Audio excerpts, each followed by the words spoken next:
Welcome to this Big Emotic Cosplay mini tutorial. Today we return to the Zatchbell Spellbook, getting the pages ready to go to the printers. There are a lot of different ways to bind books. I went with the folded booklet and stitch approach, where everything is printed on really large pieces of paper, folded in half, inserted into each other to form booklets, and then the booklets are stitched together to form the book block. For each one of the booklets, I went with 4 sheets of 11 by 17 inch paper that were printed front and back and then folded in half for 16 pages of printed content.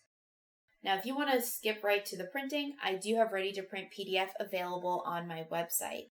When you go, you'll find that there are 4 pages with a front and back, each labeled A, B, C, and D.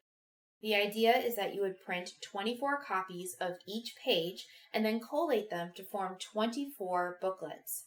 You'll also need to print a copy of the special A front page and A back page, and that's because the very first booklet and the very last booklet will have blank pages that get glued into the thicker cover book paper when you go to bind the book together.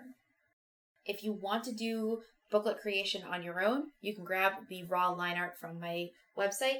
The only thing I would recommend is that you do a mock-up of your booklet, number all the pages, and then pull the booklet apart so that you know which printed content is supposed to appear on which piece of paper. That way, you make sure that everything gets right to the printers. But that's it for me, so until next time, see you later!